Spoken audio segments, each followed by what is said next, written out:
We're about to dive into the what, okay? It's a session in which we're going to hear 4 viewpoints from 4 eloquent speakers on what it means to engage citizens in developing policy and bringing it to life. I hope a little bit the degree to which it's happening today in cohesion policy and in general, and also some of the trends and mechanisms in citizen and CSO engagement for public policies. Okay, it's the only session where you won't be able to ask questions live, ladies and gentlemen, but you can get engaged in a survey. So who already scanned their QR code? Who was asked to do that at the beginning? Who knows about this survey? Oh my goodness, most of you are clueless. Okay, give me 2 minutes, all right? What has happened is there's a fabulously versatile app. There's the QR code there. If you have your smartphone to hand, you might as well jump on that. And don't point it at my head, please, because I don't know what would happen if I had a bunch of smartphone cameras. But if you can please scan, you should be able to do that without having to fiddle with your phone. That would be brilliant. Okay, so it's a very clever and versatile mobile app which has been developed by Brandwatch Curiously. They're here today. You will find them at their stand. And the app demonstrates how digital technology can be used to reach out to a vast swathe of people to get their input to some key questions via their phones. They don't get paid, the results aren't skewed, they get to do it really quickly and really easily. Now, the app, in the days preceding this event, has already gathered opinions from about 370 people in all the member states, and by 2 o'clock today, we should hit the 10,000 mark.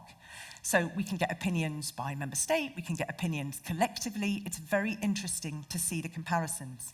We would like you to be part of those thousands in this community, so you are going to have your say.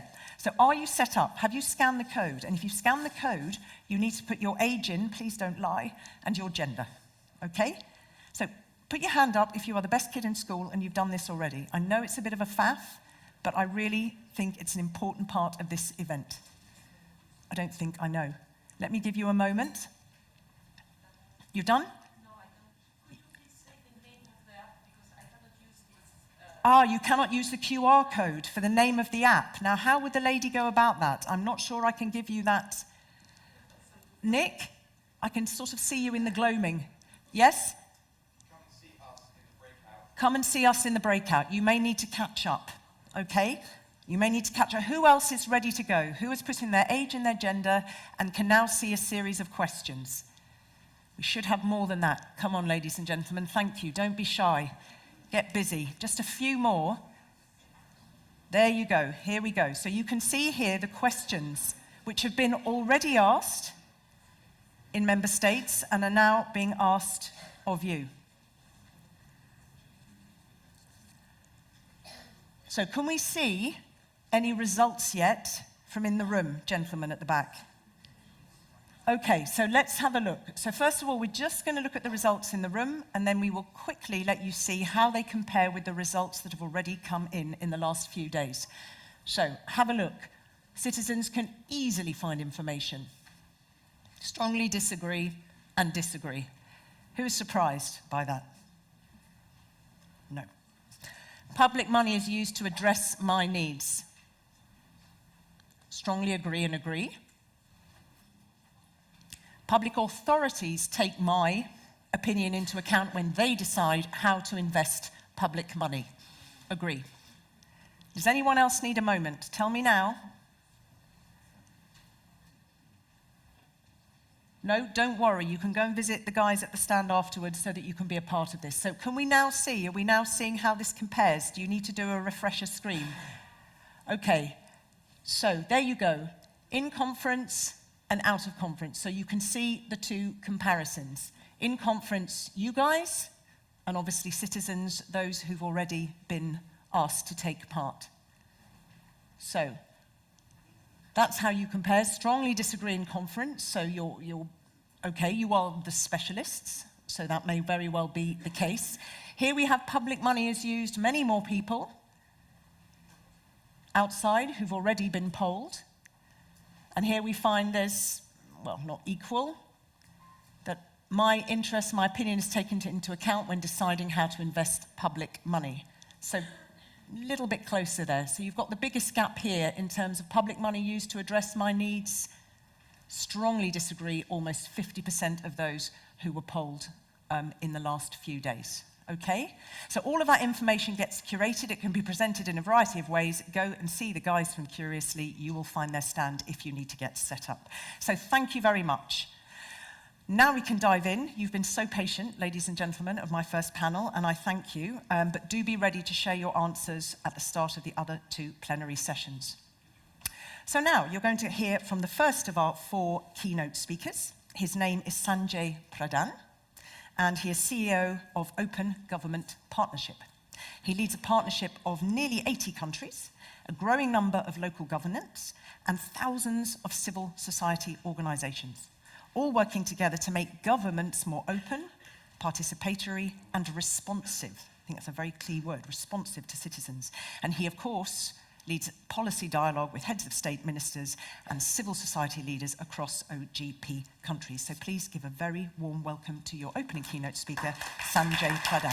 Thank you very much. Thank you.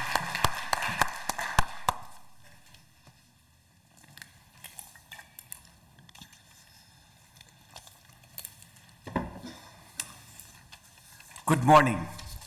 I want to talk about hope at a time of despair, about rebuilding trust at a time of deep citizen distrust in government, about democratic renewal at a time of unprecedented threats to democracy. The latest Eurobarometer shows that only 42% of EU citizens trust the EU, and fewer still trust their national governments. Citizens feel left behind by globalization, but they also feel disempowered to influence government, which they perceive to be disconnected from their needs or captured by special interests. This has fueled the rise of populist leaders attacking democratic oversight institutions. As other defenders of democracy have retreated, the EU stands tall as a custodian and champion of good governance. The high turnout of last year's European elections and the gender-balanced new Commission have reinforced that standing. But if we have to really change the European narrative from one of elites and ivory towers to one of people and responding to their concerns, we need, in the words of Commission President von der Leyen, a union that strives for more, that gives European citizens more say in how the union works for them. And that is precisely the central objective of the Open Government Partnership, or OGP, that citizens should have a say in decisions that impact them, that this exercise of democracy must not be limited to the ballot box, but rather practiced every day by citizens shaping policies and services that impact them. OGP was launched at the UN General Assembly in 2011 by 8 heads of states and civil society leaders. In just 8 years, 78 countries, including 21 EU member states, and a growing number of local governments, together representing more than 2 billion people, have joined the partnership, along with thousands of civil society organizations. Across these countries, government reformers and civil society groups have co-created more than 4,000 reform commitments to empower citizens to shape and oversee their government. And with this, let me share with you 3 such frontiers of citizen empowerment. First frontier, empowering citizens to shape policies. Right here in the EU, the European Citizen Initiative enables 1 million citizens to directly call on the EC to propose a legal act. Among OGP countries, Estonia's Rahvakogu platform combines online voting with offline deliberation, through which citizens have crowdsourced, prioritized, and voted on key solutions to tackle political corruption, resulting in citizen-led legislation on political party financing. Latvia's Manabal's platform, or My Voice platform, has enabled over 60% success rate of citizen initiatives being submitted to Parliament. 26 citizen initiatives have already become law, and over 70% of the population has used the platform already. These opportunities for citizen engagement are particularly powerful at the local level, where governments are closest to the citizens. In Madrid, Spain, the government used its OGP action plan to set aside 100 million euros, which citizens could propose projects and fund projects that meet their needs, using Decide Madrid, an online and offline platform for citizen engagement, which is now being emulated by 90 governments globally. In empowering citizens, a key priority of OGP is to include those who have been historically excluded. So for instance, Germany has leveraged its OGP action plan to foster the integration of migrants and refugees in local communities, and is now advancing gender equality by monitoring the status of women and men in leadership positions. Second frontier, empowering citizens to monitor projects that are meant to fund them. In Italy, in 2014, an investigative journalist revealed that only 9% of EU funds were being utilized. In response, the government leveraged OGP to disclose on an open Cohesion online platform the details of 1 million projects financed by 100 billion euros of EU funding. But you know what was fascinating was how they coupled this huge transparency with a massive awareness building campaign to empower citizens and, interestingly, high school students to become on-the-ground citizen monitors of EU projects they cared about. So for instance, in Bovellino, students got a dysfunctional shelter rehabilitated to serve migrants and refugees. In Nigeria's Kaduna state, when an audit revealed that projects paid by the budget had not delivered to the citizens, the budget director at first gave smartphones to his staff so they could monitor these projects. But you know, in a state of 8 million people and a handful of staff, the government was never going to be able to do this by itself. So he partnered with citizens to become the government's eyes and ears. Using a mobile app, citizens upload photos and feedback on whether the road exists or the condition of health clinics. And this feedback goes directly to the governor's office and the state legislature for corrective action. In 2 years, Kaduna reports a record completion of 450 schools and a 20% reduction in maternal mortality from the completion of 250 health clinics. Third frontier, empowering citizens to monitor elite capture and grand corruption. In Ukraine, to tackle the capture of public procurement process and contracts, young reformers leveraged OGP to build 2 online platforms, ProZorro and DoZorro. And what these platforms do is they disclose contracts which were previously handed out in corrupt backroom deals in open data, so citizens can search them and, importantly, report violations. In 2 years, citizens reported 14,000 violations. The government reports saving $1 billion. 82% of entrepreneurs report reduced corruption, and there's been a 50% increase in new companies bidding for contracts under a level playing field. Galvanized by such results, 70 OGP governments have committed to open contracting. In Ireland, to curb influence peddling, the government committed through OGP to disclose all meetings and gifts between lobbyists and public officials on a public register which all lobbyists are mandated to join, already publishing more than 30,000 lobbying activities. So I have shared with you examples from OGP countries on meaningful citizen empowerment as the EU enhances citizen engagement through its conference on the future of Europe. These examples illustrate how open government can rebuild trust across the continent, how it can empower both excluded minorities and aggrieved majorities, showing a more inclusive alternative to populism today. We in OGP greatly look forward to learning from the EU's new initiative, and in that spirit of partnership, we offer some ideas to the EU on scaling up citizen engagement to scale.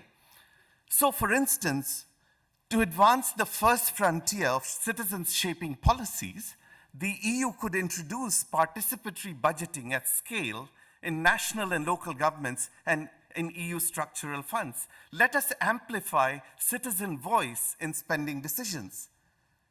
To advance the second frontier of citizens monitoring EU funds, the EU could replicate Open Cohesione in recipient countries and set up an EU Open Cohesione. Let citizens become the on-the-ground monitors of EU funds and projects.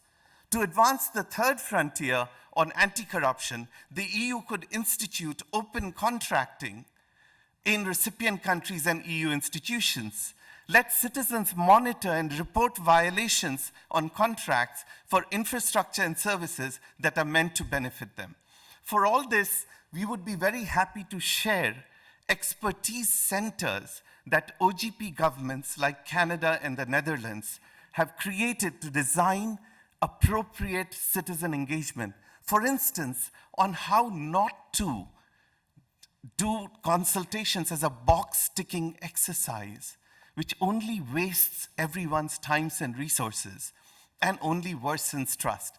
On how to combine technology with offline methods to build higher quality dialogue and participation with citizens and also enhance government effectiveness.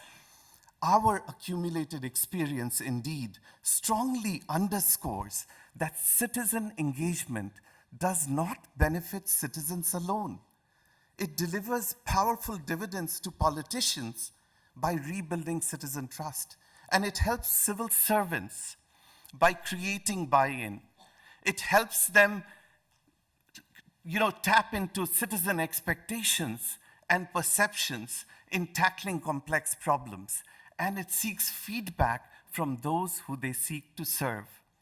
Citizen engagement creates work, absolutely, but it also delivers better quality government and better results.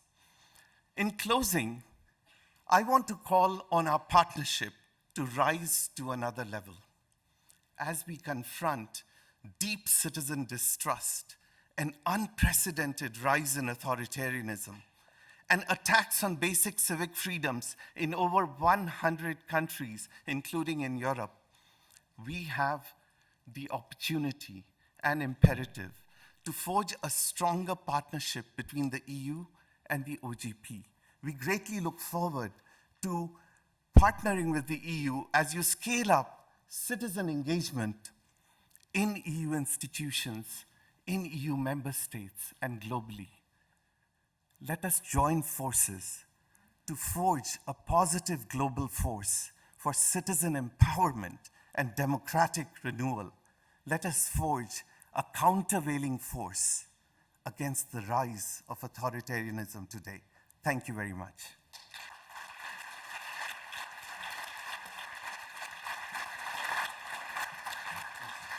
Yes, please. Can I just have one quick moment? Yeah, I don't doubt you need a drink of water after speaking with such passion. I could quite frankly sit you there for the whole day and just talk to you and invite all these good people to talk to you. Who would have a million questions? Who would like to have a nice glass of wine with this gentleman and a good old chat to put the world to rights? So much. One question I have for you. So very impressive. It's rare to hear a kind of a keynote with so many concrete examples, which is brilliant. Research has shown that people might want to be engaged, but not everybody. They might be a bit shy. Oh God, am I clever enough? Does this project, is it for me? Am I being represented? So in those examples where you've got people on the ground who are monitoring, who are orchestrating engagement, do they need to be trained? Do they need to be followed and helped to understand, in a way, how to be multipliers, to bring in more people and raise more awareness? Yeah, so I think there are two aspects to this. One is you have to localize what you want citizens to participate on. It has to be relevant to their day-to-day realities. The example I gave on Bovalino, young high school students want to see their local shelter to be rehabilitated for migrants and refugees. In Kaduna, Nigeria, there's a story of a pregnant mother who wanted the health clinic to be rehabilitated. She may have been shy to articulate her views, but when the issue is something that cuts to you, you actually participate. That said, the second aspect is you also need intermediary institutions, civil society, to actually mobilize and be the collective voice and build awareness. So you need both things. You need relevant consultations on issues people care about. You need to reach out to them, not just online, but online, offline. And you need to mobilize citizen participation and awareness of that. Thank you, and thank you for the clarity of your answer. It's only a shame time does not allow me to speak more, but could you please give a very warm round of applause to our great first speaker. Thank you. Now, you've set the bar very high, but we have such fabulous quality speakers. I have no doubt that our next one is also going to engage you with great passion. So we now have a gentleman who is called Yves Dejaeghere. He is from the University of Antwerp, and he is the director of G1000. This is a think tank with international expertise on the use of sortition and deliberative democracy in combination with representative democratic institutions. So he has also been an expert at sort of all sorts of levels and for all sorts of bodies. So for those of you, these are probably those you come across in the course of your daily work: the European Court of Auditors, the Organisation for Economic Cooperation and Development, and the European Commission. But I'm going to stop there, otherwise I eat into your time, even though your bio is absolutely huge. Please give a very warm welcome to Yves Dejaeghere. Thank you very much. Okay, That's for you, sir. Thank you. You're going to pace about a bit, aren't you? Possibly? Yeah. Great. Okay. I'm going to remove that just to... There you go. The floor is yours. Okay. Thank you for all being here, and thank you for inviting me. So I work for the G1000. So we're a think tank. We're trying to put sortition, the use of random selection of citizens in drafting policy recommendations, on the agenda. The interesting thing is, me being here is already a sign that slowly this idea is gaining some ground. Yes, so I want to just introduce the idea very briefly and then give one example of the work we've done to use this. So my tagline is, you'll get by with a little help from your citizens. I don't think I need to convince this room, but it's good to remind us. So why do we need to innovate democracy? So as the previous speaker has said, there are some little issues with democracy at the moment. It might be in a bit of a pickle. Yes, if Harvard scholars write books, How Democracies Die, and this becomes one of the big bestsellers of the last few years in political science, it's probably a sign that some things are not going very well. Yes? If you look at the last Hansard Society survey, in Great Britain, 54% agree that Britain needs a strong leader, most importantly, willing to break the rules. For me, the frightening part, I use this statistic a lot because the most frightening part is the 23%. Yes? If you count it, it doesn't add up to 100%. 23% of people are on the barricades for democracy. It's actually the point these people make is democracies won't die because the attackers are so large, but the people on the ramparts might be more limited. So it might be a reason to really look at how do we change democracy. But I would say there might be a second reason that is equally important. Even if we wouldn't be in a pickle, we would want to look at innovation of democracy. Why? Because in anything, in any human endeavor, we've always tried to do better. Yes, we've tried to improve things, and it seems that democracies and political systems kindly only move in punctuated equilibrium when we're in a panic. This might lead to some panic buying, which as a person you would never do. So maybe we would also want to look at, how can we just deliver better policies? What techniques are? So, well, for any business, you would say, well, look at your consumers and involve them in delivery of what you're doing. So involve citizens in the policies we draft for them. And the previous speaker has given loads of examples how this already happens. So there's a lot, the glass is half full in some sense. There's a lot already happening. But we do have two issues with political participation. And there's like decades of research underpinning these two examples. First of all, on the left, we know that in many exercises of political participation, if participation is voluntary, we have like a specific group showing up. Not always. There's like a lot of experiences where this goes well, but research shows that online, offline, in a majority of cases, it's people with higher degrees, for example, showing up. For a long time, it was men in many societies. It is still men predominantly showing up. Young people are less present than older people, yes? And this doesn't mean that the people who do show up are mean and want to capture policy. Very often they have good ideas and good intentions, but this does mean that a lot of policy decisions will reflect their preferences, and which will mean that a number of preferences will be absent in how you draft policy. This means we already have stuff happening next to representative democracy, but it might be captured in a large degree by a substrata of your population. This might explain, for example, why the Gilets jaunes, in some sense, felt also that policy was captured by, climate policies being made for some specific group, right? You can find people in your population who think that NGOs also, like lobbies, have a side door to policy, know better how these things work. Then to the right, the second issue is if you want to involve your citizens, you want to do it in a way where it's not purely emotion and like shallow, short information that guides what they do. Again, if you sidestep your representative way of making policies, you want people to be informed. What we know is that in many cases, people who show up have strong emotions, which can be very good in some cases, but in some cases actually leads to highly polarized policies. Why? Because the people visible to policymakers are the angry people who show up, or people who have a very strong stake into something. So what we want is also slow thinking when we engage citizens in policies. And it's also a way to take your citizens serious. Yes? So this is not to replace everything that exists. An app can be very good to capture something coming out of an audience, but it might not be the only thing you want to tell your citizens they can do to draft policies. Now, how can you solve this puzzle? It is very hard to engage quantitatively everyone all the time in a long, intense, high information way into policies. And so there is need for a shortcut there. And the shortcut is, instead of trying to engage everybody, why not engage a random group of your population? And so this is why we advocate the use of sortition. Why this allows you, the second thing, is with the smaller group, you can deliver a high quality process. Give them loads of time, give them information. I will come back to that at the end. Yes, there are a number of conditions around this. Yes, this is a very intense, high quality way of working. It requires a lot of resources. But why could this be a solution? Well, first of all, you would have people in the room that you would normally not get into the room. For example, you now have the Convention Citoyenne pour le Climat running in Paris with 150 citizens. Well, the number of those 150 who don't have a higher degree is the same as in the population.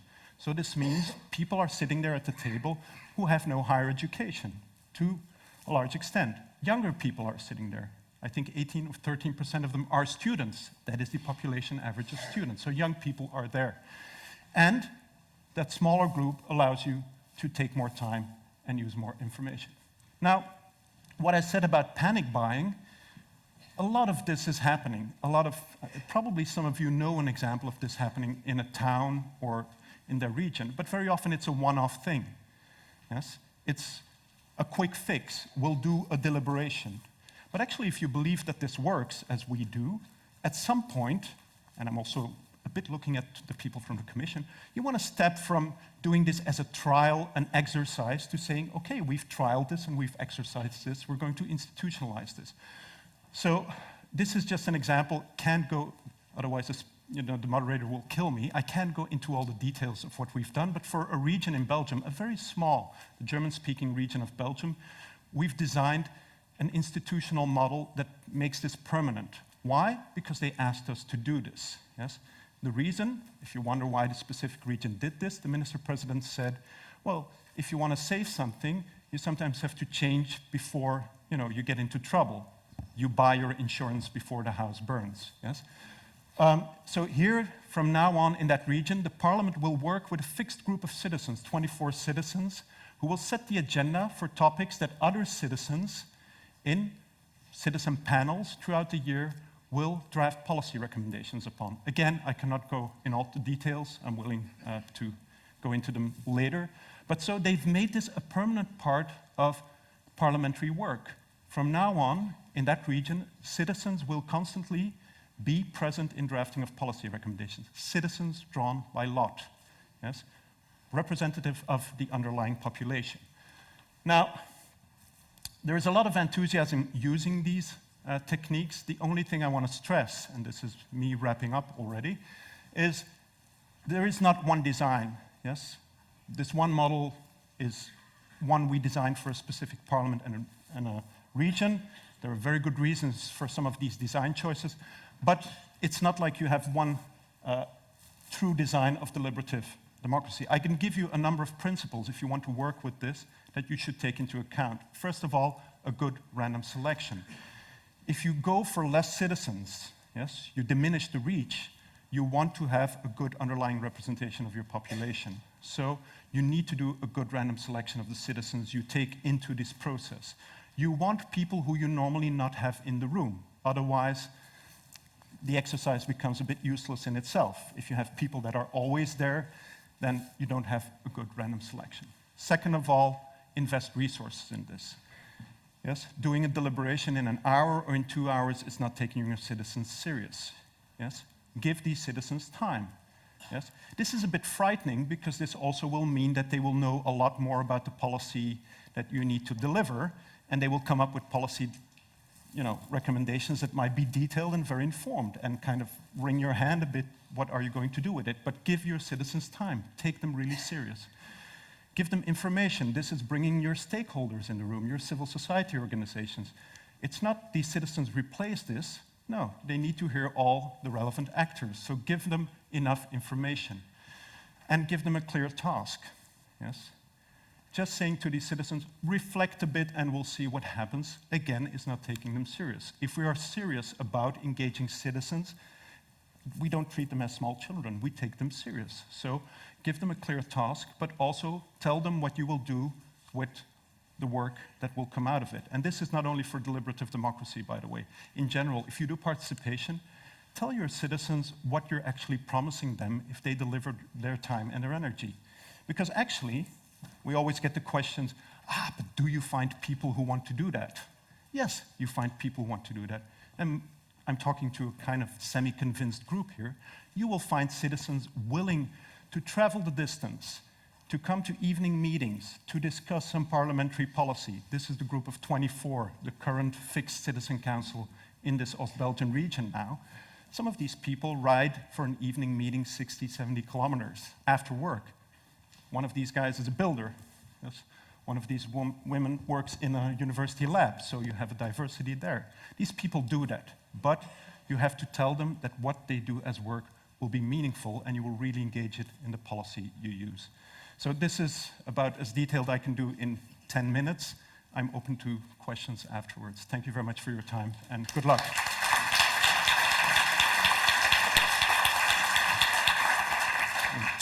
Thank you so much. I will ask you to come to the pub alongside Sanjay so we can all chat together, and I'm sure it's going to be the case for the next two. So interesting. And the pub, sorry, the pub.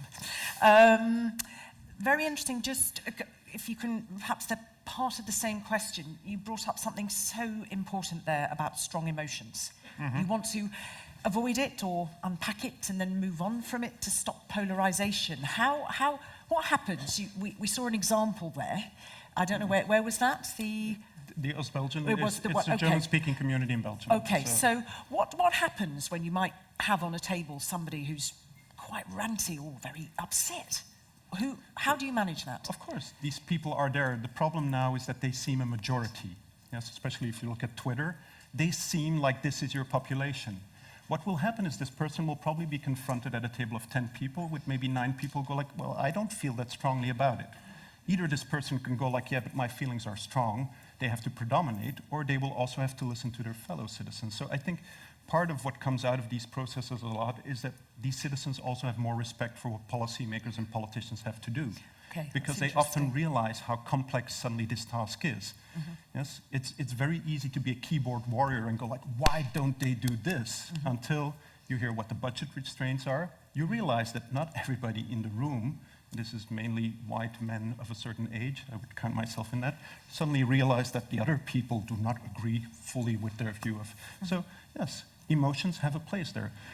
But we don't want only emotions to guide policy. And I think, and this is to wrap this thing up, for me, citizens have never had as much influence in policy as now. Politicians move to every Twitter storm that's happening and will change policies or drop them if they feel suddenly in a panic that a survey, like people don't want this. Do we want policy slowly to move towards, quick knee-jerk reactions to emotions, one-day storms, or do we want informed? It will happen anyway. Citizens will come into the play. It's just try to see how we want them to be into the play. So thank you. And I think it's exactly, it's what's the place for it, what's behind it, unpacking, and very interesting to see how indeed in a setup where it is balanced among others, how it might dissipate. But I think what I take very strongly from what you say is interesting, small groups, highly representative, as broadly as possible, but quality. Yes. Quality and time. Yes. You need the time, and they need to feel it's meaningful, and that's very, very clear. Thank you so much. I know you've just been able to scratch the surface, but it's a great privilege to have you here to be able to do that. So can you please give our second speaker a very, very warm round of applause? Thank you. Thank you. So it's great to have such vibrant, brainy speakers to download part of the contents of their brains as a way of getting you all shaken up before the day progresses. So, Dr. Joanna Howard, I'll give you a little intro, just if you don't want to have to stand there and smile, I'll do it while you're still in your seat. Otherwise you have to do this, which is not so easy. Dr. Joanna Howard is a cluster leader at the Institute of Development Studies at the University of Sussex. And so this means that she is basically at the Institute leading on participation, inclusion and social change research cluster. That's where she's the leader. So she's looking at the intersection of inequalities, social inclusion, governance, power, participation, all very huge words. I hope you'll unpack a bit. Very important words, and accountability. So she's using all of these different research methods in participatory action with different community groups and also training NGOs and government departments to enable them to use these approaches themselves. So please, can you give our third speaker a very warm round of applause? Thank you very much. Yes. Do you have a... You do. You have a glass. I won't count that in your 13 minutes. Go ahead. Pour away. I won't set the clock yet. Pause the clock for me. Voila. All right. In your own time. Good morning, everybody.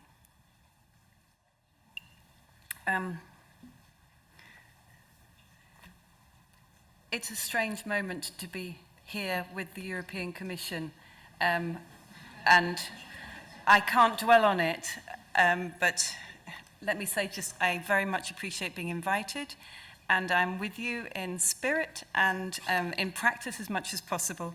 And we are all grappling with these issues every day more and more in the UK about engaging citizens. I've been involved in discussions about lifelong learning. I think this is a whole conversation we could be having about how we build citizen capacity, citizen awareness, consciousness in our, right from early years onwards. How are we thinking about that in our schools, in our, not only in the mechanisms that we as governments or in civil society are trying to create in order to engage citizens, but how are we really building awareness and practice of citizenship? That's an aside. So I'm really here today to talk to you about experiences from the Global South in the framework of the Sustainable Development Goals and have us think a little bit from that perspective. So it fits very nicely with Sanjay's discussion about the Open Government Partnership. And I've selected a couple of examples which are from countries that are members of the partnership. And I wanted to say to start that there are experiences with processes to empower citizens to participate for good governance in many countries, on all continents, of which you're well aware. And you here have many experiences and lessons to share during today's sessions. And we know that dialogue between civil society and state actors in the room is crucial for inclusive and sustainable development. However, around the world, we're seeing democratic backsliding and shrinking civic space, with 100 countries at least seeing a reduction in civic space in 2018 and more recently. The significance of this reduction is likely to impact most on the poor and on minority groups which face discrimination, but it has implications for all of us and for sustainable development. And we also know that despite decades of efforts to increase transparency and accountability, millions of people continue to face multiple and what we call intersecting forms of exclusion, meaning that one form of exclusion intersects with another, perhaps economic with identity-based, and drive them into more exclusion. So they feel very distant and removed from mechanisms which might seek to engage them. In many contexts, people in poverty identify corruption, discrimination, and governance unresponsiveness as significant drivers of their exclusion. And research has shown that transparency initiatives on their own are not enough to build accountability. And instead, we need approaches which are what we could call transformative rather than instrumental. And I think our two previous speakers have spoken very directly to that. It's not enough to create a space, we have to think about what happens in that space. This means increasing capacities for people to claim and practice their rights and freedoms, as well as technical solutions to improve service delivery. At the same time, participatory efforts are taking place all over the place, and we've heard some lovely examples already, often on a small scale, but which provide learning about innovation and about what works in different contexts and political settlements. We have to be sensitive to those contexts and the different political settlements, the opportunities and the challenges in those.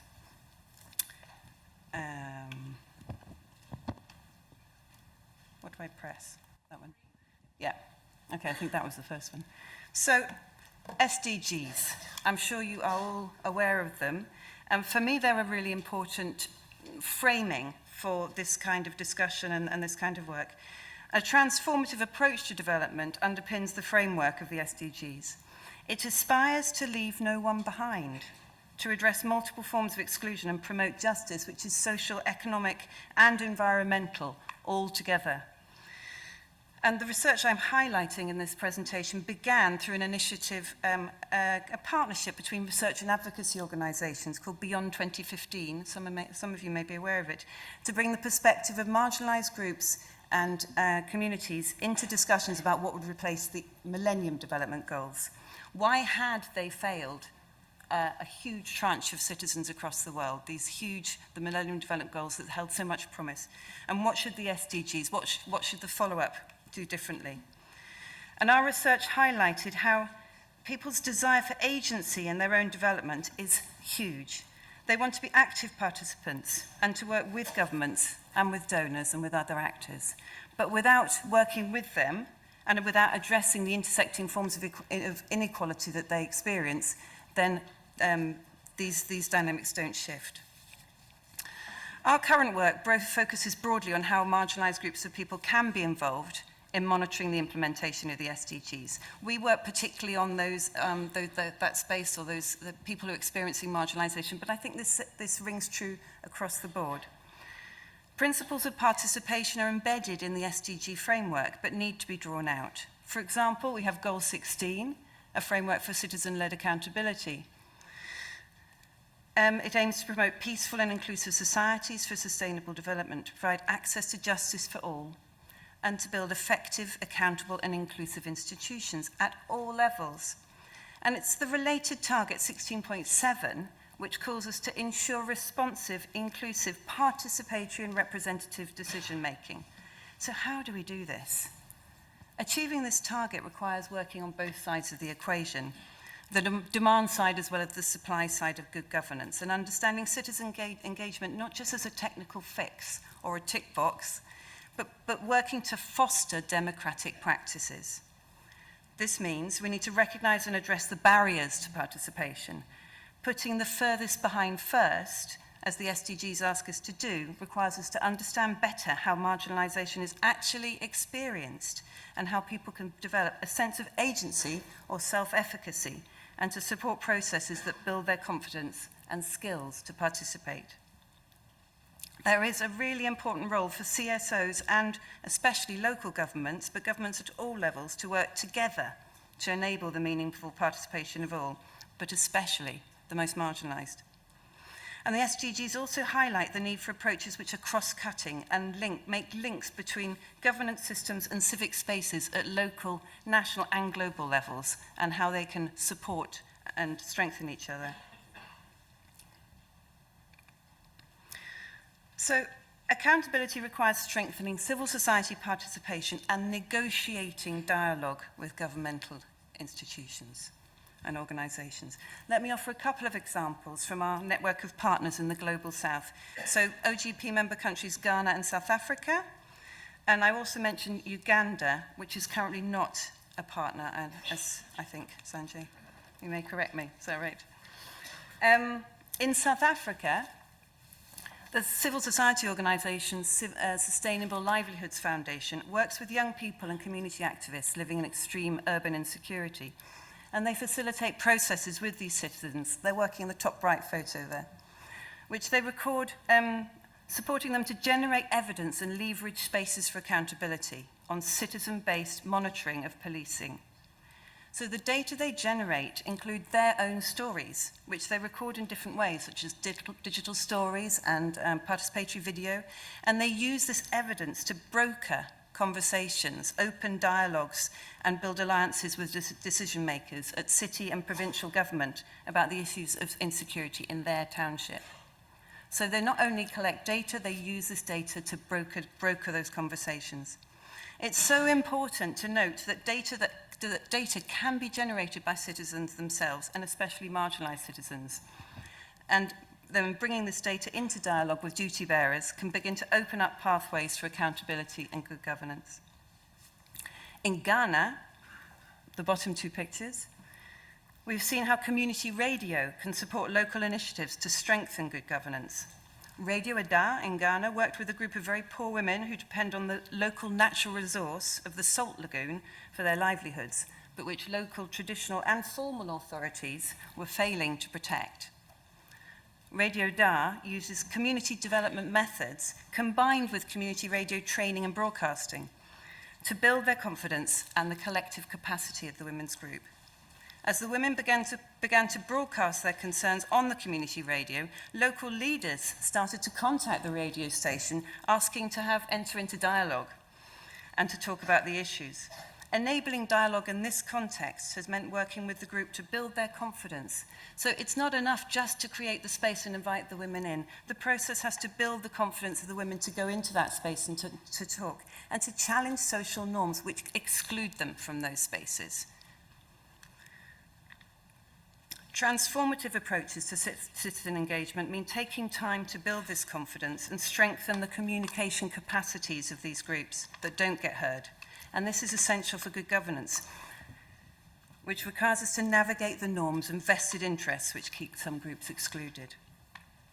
The women in Ghana also needed to learn about laws. They needed information, as Yves was referring to, but information about the laws and policies that can support their particular issue and the struggle they have to protect the local resource. And they also found, through this work, the importance of building alliances. Their organising and community dialogue has spread through their own efforts and through the community radio to other communities. They've identified and are working with champions in local government, in civil society organisations, and allies at higher levels of government. Do I have time for one more example? I've got 2 minutes. I'm going to have to skip Uganda, and I shall tell you about that in one of the work sessions.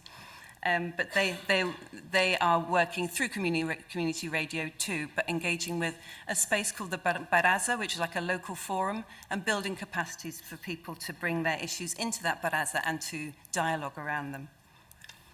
But I wanted to wrap up. Oh, wrong one, sorry. How do I go back? Yeah, with just a couple of concluding lessons. So what are the implications for duty bearers, decision makers, and other actors who wish to engage citizens, and particularly marginalised citizens, which I know is a concern for many of you here? So I'd say, first of all, mechanisms for engagement need to understand people's realities and start from where they are. You may get to a point where you can invite them to the town hall and they will come, but many people, that is not a space they would ever go to.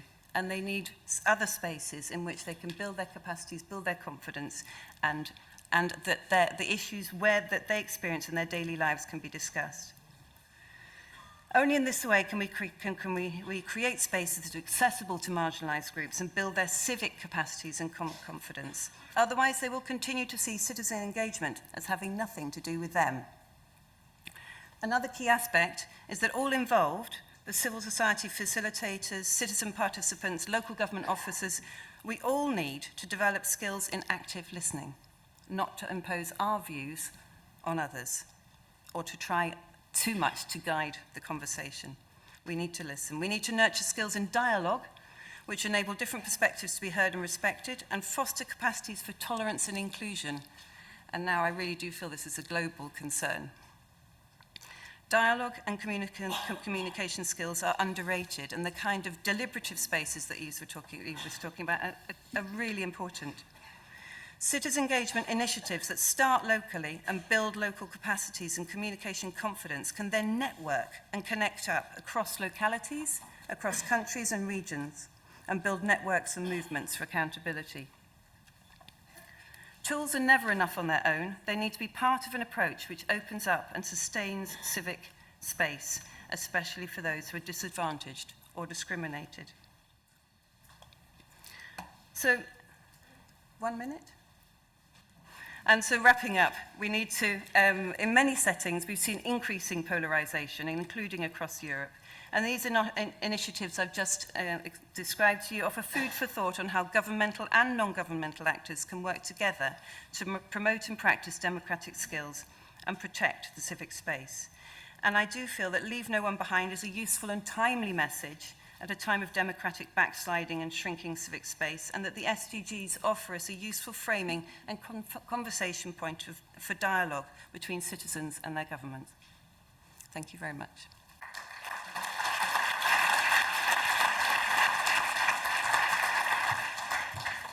And thank you so much for respecting, checking in with the time. Most people just bulldoze, and so I'm grateful. Can I just point out? Yes, go ahead. The last 2 pictures are actually from India, which I didn't mention. But I put that in because on the right-hand side, this is a sort of deliberative discussion using the SDGs as a means of bringing the issues that had been, the evidence that had been generated by very poor and marginalised people in India into a discussion about what these mean in the framework of the SDGs. So, yeah. Thank you, Claire. No, thank you. And also, I was going to ask you because about active listening, but you explained it, so I'm not going to. If anyone is tweeting, I think some people are. I thought that was a lovely quote there to put out. It's not enough, as we have heard, to create a space. You have to think about what happens in that space. That's absolutely critical. I just caught something for the shortest answer. You talked about identifying champions in local government. Very shortly, that means how does that come about? Well, I would say Yeah. In particular, this is where the partnerships are critically important, and that intermediary space. So the organisations that we work with, or that we particularly engage with, are civil society organisations, but locally rooted. So they can work with local groups, particularly disadvantaged local groups, but they also have the leverage and the contacts to open up spaces to identify champions in other layers of government. Okay.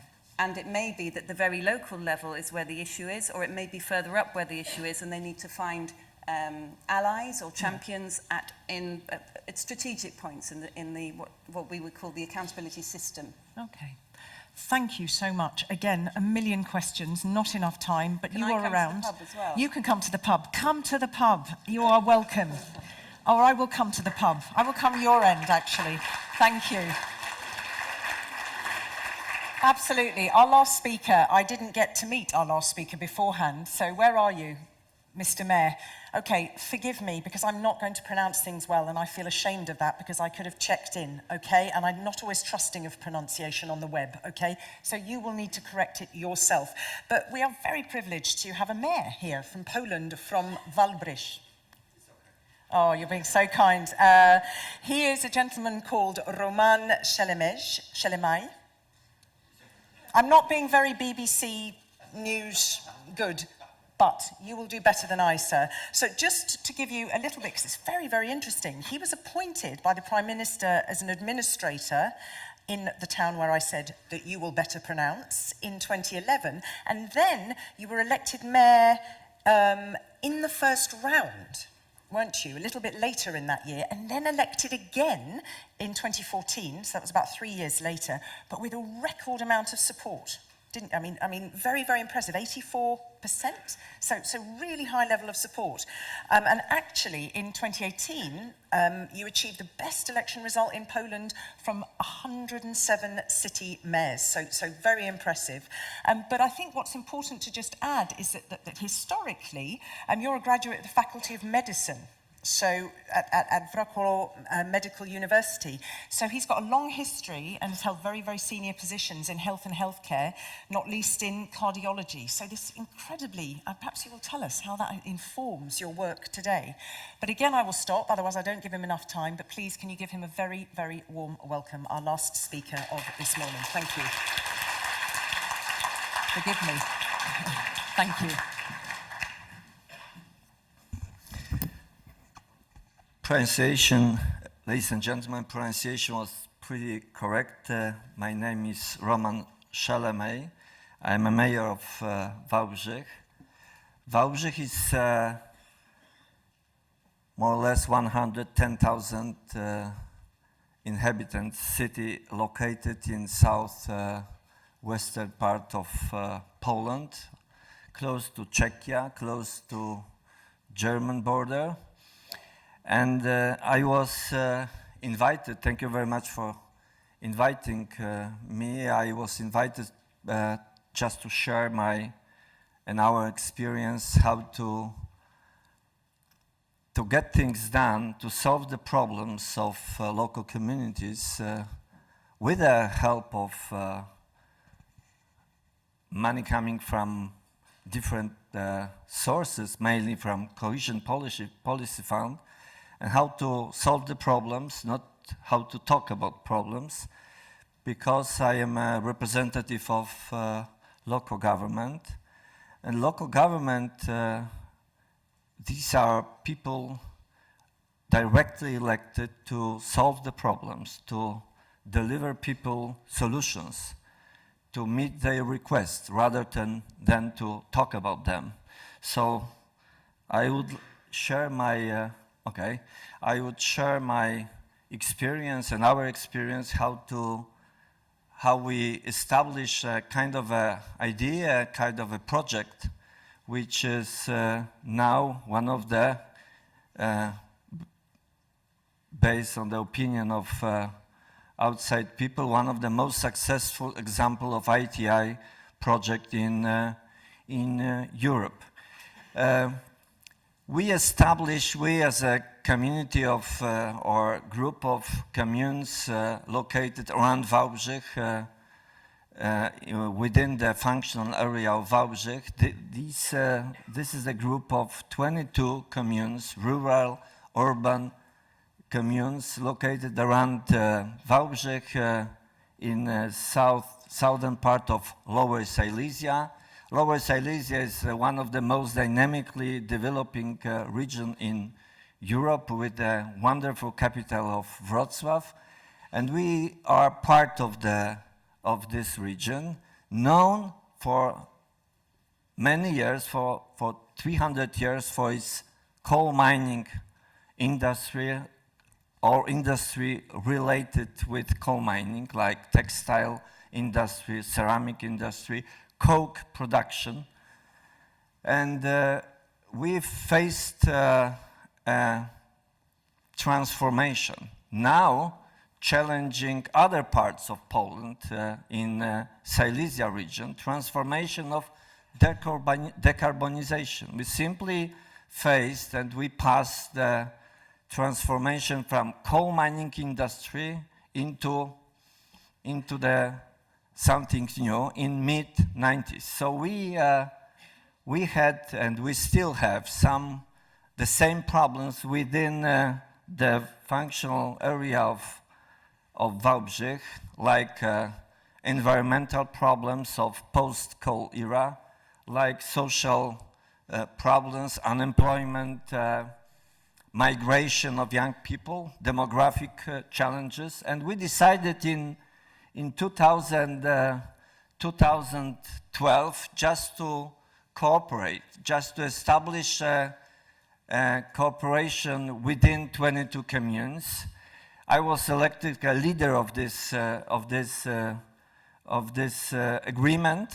We signed so-called Walbrzych agglomeration declaration, and we simply ask people how to solve their problems, what problems they have, what problems are the most important for them, and we establish as local governments, leaders of 22 communes, we establish agglomeration councils like social, economic, scientific, NGOs council, and we start working within those councils, asking people during endless meetings with people, representative of local communities, all around this functional area, asking them what are the most important, what are the most dangerous challenges for them, for us.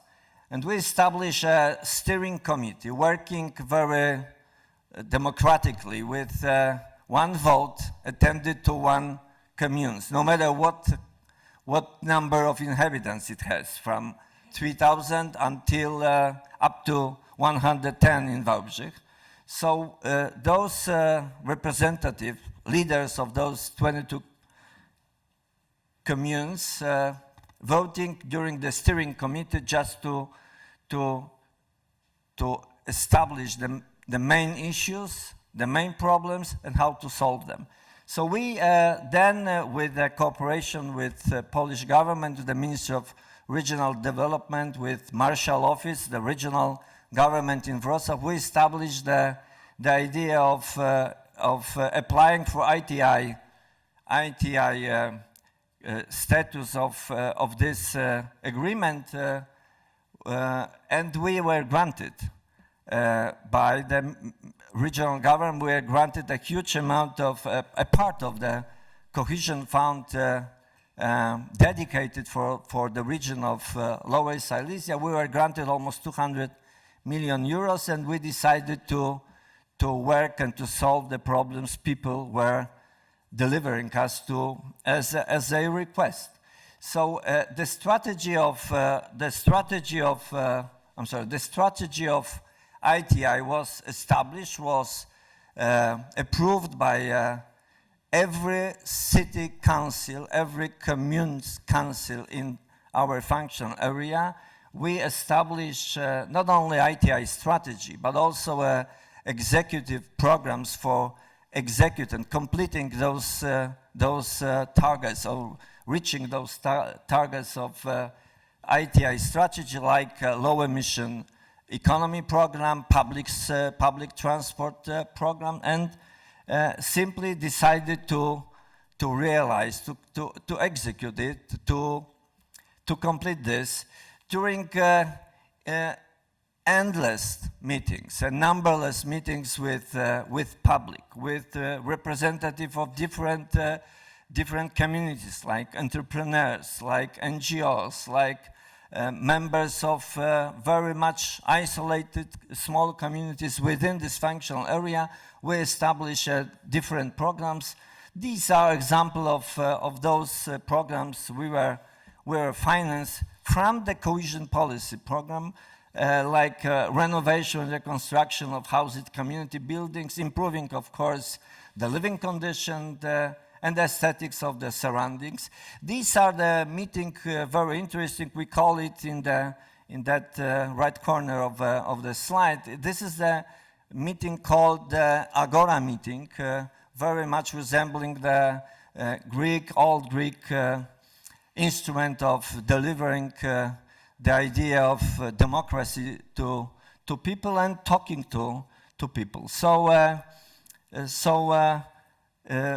we also were trying, and we managed to reach it, to get to everyone community within this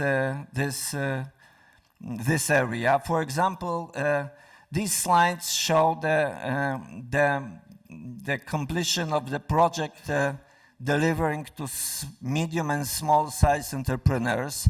We organize 20 or 25 meetings with small communities of small entrepreneurs, even in the smallest village of this area, just to show them the possibility of applying for the competition for the funds supporting the smallest business based on the funds from Cohesion Policy. So meetings, discussion, delivering solution to people's request. This is the idea of ITI, of Walbrzych agglomeration. As we see ITI is one of the best, probably the best instrument, the best solution for delivering solution for people's problem. From the local government, from the local level, from the level of people directly elected with people's vote, with people's strong mandate, delivering them, solving their problems, not our problems, their problems. These projects are not very small. For example, reconstruction of the railway line from Świdnica to Jedlina-Zdrój is one of the most famous and historically well-known in Europe line located in mountain Antwerp as a public transport instrument and tool, and of course as a huge tourist attraction. We share our experience and our determination and our expertise in delivering solution to people's problem. So we are taking active part in different projects, like programs like Co-Region in Transition platform, local development program funded by the Norway grants, and of course we are looking to be actively working with the Just Transition program. Of course, I have to say once again, Lower Silesia is not Silesia. It's a different part of Poland. However, we still have problems of the decarbonization taking part, not ended, from the beginning of 90s in last century. We still have coal dams burning there. We still have coke factories producing coke in our region. However, we have a huge amount of experience, a huge amount of expertise, how to challenge the problem of decarbonization, how to challenge the problem of of local communities linked with the coal mining. It has the impact not only for economy, it's the impact for health, it's the impact of demography, it's the impact of social life, for environment, of course. So what I would like to conclude is that that kind of a sentence generalizing what our experience is that local government, I am representing local government, is dedicated to solve citizens' problem effectively, quickly, and to implement community requests. We are elected directly by people to solve their problems. The ITI of Walbrzych agglomeration is a good example of taking things in hands in order to solve the citizens' problems. That's probably why I'm invited here to share this idea. So ITI, mentioned before by the minister of Croatia, from Croatia, is probably one of the best solutions for not only for the infrastructure problems and challenges, but also the problems of social life, political life, is very much close to people. Thank you very much for your attention. Thank you.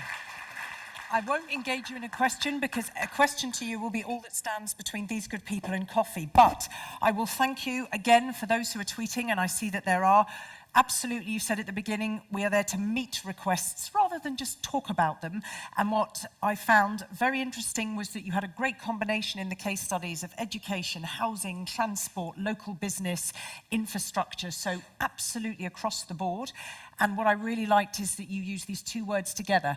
We have expertise and determination, because you can't have one without the other, I believe, to do what you do. Thank you so very much for your passion. Are you around today if people need to speak with you? Day, yeah. For the whole day. Okay, please can you give our last speaker of the morning a very warm round of applause. Thank you so much.